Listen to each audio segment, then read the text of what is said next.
to the Spartans back in old Greece? Yeah, I wasn't as hard as those kids were. Oh, yeah. And I only say that because I grew up with, majority of the time, I'd say greater than 75 or 80% of my childhood until I joined the Navy was solely with my mother. And my mom's harder than Woodpecker lives. I mean, she just was. But it's different. Yeah. It's different when he comes back in. Just a different flow.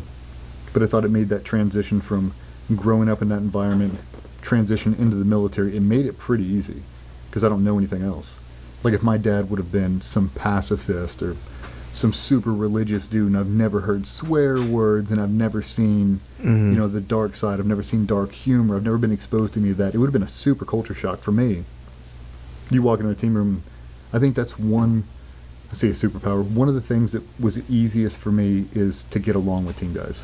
It's because it's the only thing I've known my whole life. So when you walk into a room with 25 people that are all team guys and you're all trying to impress them, at the end of the day, I don't have a hard time engaging with those people because I know what you are at the end of the day. Yeah. Like I know exactly who you are. I know the conversations you have. I know how you speak to your wife. I know the jokes. I know the dark humor. I know all of that stuff. I know there's a tin of Copenhagen rolling around the floor bed of your truck right now. Like I know all the different things. So it's a lot easier to see them for a human vice some Herculean figure that you make up in your mind. Like I know exactly who that guy is. And to me it made it easy to relate to him, but it made it easy to connect to him as well. Like when I see there's something wrong with him, I know what it is. Do you think being surrounded and being in that community as a child, was there a pretty stark contrast in how you interacted with your classmates, your teachers, anyone who wasn't a SEAL or the NSW? No. No. And for a long time, like I didn't realize it was a big deal. And maybe it's not a big deal. So to some people it is when you find out that your dad's a Navy SEAL, your dad's a this or that, like, oh shit. No one ever did that. In the 90s, people made fun of you. And when people were like, what's your dad doing? Like, oh, he's in the Navy. What's he do? He's a SEAL. They'd make a stupid joke. Like, Right. They don't even know what it was. I'm like, no, like, my dad's like a commando. And like, what's a commando? Like, shit. You don't know how to articulate it. Like, I don't know. He's like, you seen like Rambo? It's like that. And it's like, Rambo was in the Army. And you're like, you don't really know anything. Well, you see Navy SEALs? I'm like, well, nobody who's 9 years old has been able to watch Navy SEALs other than me. Yeah. It's like, they don't know what you're talking about. There's no video games out. Yeah. It's like a lot of it it kind of whitewashed and you just never talked about it anymore. I just waited for the bell to sound, the bell to end. I hated school, dude. You did? Every second, oh man. How were you as a student then? I was good at the things I wanted to do, and the things I didn't want to do, I couldn't be made to do them. No. Like I hate math. History I'm cool with, creative writing, English literature, that kind of stuff I'm cool with, but for the majority of school, I didn't like it. I hated being there. I hated the rules, I hated the homework, I hated all of it. And to this day I do. People always ask, like, am I going to college and getting some master's? No. Nope. I'm not ever going to school again. I hated it. And there's nothing I want to know how to do that I need to go to school to learn how to do. Especially nowadays. No. You want to go to trade school? Sure. Like, I don't want to go to college. For what? English lit. Dude, I respect the people that do, but I hated school. And then, later on down the road, figure out you have ADHD really, really bad, and then it all makes sense. You're like, oh, that's why. That's why I hated school so much. ADHD wasn't a thing back in the day. They called it ADD. They used to give kids Ritalin. Yeah, give kids Ritalin. In the 90s? Yeah. Yeah. And I really wish I would have had the opportunity to be on that just to see how I could have been. Maybe I would have been great in school, but I wasn't. I mean, if I wanted to get something, it's that plain pleasure threshold. If you want something, you have to go through a significant amount of pain in order to get it. So I wanted to get X, Y, and Z, and my old man would throw some impossible tasks. He's like, cool, man. He's like, I'll 100% let you get an A ring. I'll let you do whatever you want to if you bring straight A's home. Oh, shit. Well, how can I do this? And then I'd figure out a way. I'd come home with straight A's. Cool. Very first time I get in trouble, snatch it right out of my ear. Nope. Shit. Right? It's like I could turn it on when I wanted to. I had no desire. And my parents weren't people that really gave a shit about school. I mean, I can't really think of a time where we ever sat down and we went through like homework together. Right. I either decided to do it because I needed to do it, or I just told him I didn't have it and I just didn't do it. I don't recommend that for anybody else, but that's definitely how I was. Mm-hmm. As long as I don't fail, nobody cares. So clearly, growing up, your parents, your dad, SEAL community had an influence in you, and it was really, would you consider it more like a preparatory course, basically, to join into the Navy? Did it work you out hard, make sure you're physically fit?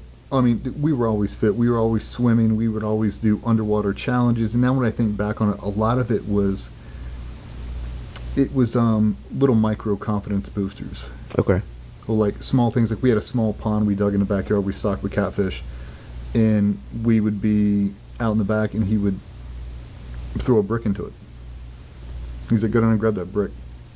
Like you can't see shit. I mean, it's jet black. You see nothing. So you're just on a breath hold, just feeling around this acre deep pond where you think it is until you find it. And it's like, hey, go down and bob up and down for 10 minutes. I'll tell you when you're done. Stuff like that. Or like we'd be in a pool, like doing breath hold training. Like, I mean, I've been able to knock out a 50-meter underwater swim since I was knee high to a duck. Like, just random breath hold exercises. Yeah, like just to get comfortable in the water. Mm-hmm. But he was really hell bent. Like he didn't want me to do anything that he thought would throw me for a loop. Like my grandfather wanted to take me open circuit scuba diving. Absolutely not. Never. I was like, nope. I don't want him to learn anything that he has to unlearn. I don't want you to give him a bad experience. He has Right. an AGE. He develops a fear of diving. Nope. Same thing with skydiving, any of that. Like I wanted to graduate high school and go skydiving. He's like, nope. You join the Navy, you become a SEAL, you go skydive with those guys. Nope. Go. Now, becoming a SEAL, was that more like his dream for you, or was it Yeah. yours as well? I'd say primarily that was him and my mother's dream that was kind of forced on me, and I just adopted it because I didn't have any other options. Like, I loved animals. And if I would have been smart enough to be a vet, I would have loved to be a vet. Like, I love animals. I love doing anything with them. I mean, to this day, if I could pick one job that you could just transfer knowledge and make me one, I'd be a vet. Like, I love animals. That's just not in my wheelhouse, and I know that. Mm-hmm. Like, I'm only good at a couple things, and a lot of those things and a lot of the obsession components you have to have just do really well with that kind of environment. Being in the military, not a really constrained force that give you avenues to kind of take it on your own path. And I'm good at that. I'm really good at slide me a post-it note, tell you what you want me to do, and then just leave me alone, let me figure it out. I'm good at that. I don't like this rigid structure. That's why I hated school. I hate Right. people having me do that. And I think at a certain point, you kind of just accept that. Like if you were to ask me at 15 what I want to do, professional skateboarder. That's it. That's all I wanted to do. And it was slowly but surely getting kind of taken away from me. Just time and money and opportunity. It's like you live in Chesapeake, dude. You're not going pro. Like if you're honest with yourself, like you're not good enough. You're not good enough to go pro. If I would have grown up in San Diego, very different story. Growing up in Chesapeake, the progression that I really needed to achieve, I was 5 years too late. Right? Like I was good, but I was never going to be that dude. Mm-hmm. It's like, well, are you going to sit there and chase this dream till you're 25 and then try to go to Buds or try to join the Navy, or are you going to be working at Home Depot? What are you going to do? Kind of like strike when the iron's hot. And some things kind of added up, and you know, the towers dropped during my sophomore year. I got into a little bit of trouble, and he signed me up for summer school my junior year. Mm-hmm. And went through my junior year, hit summer break, and I did 3 months and graduated early. And I was in the Navy in 30 days.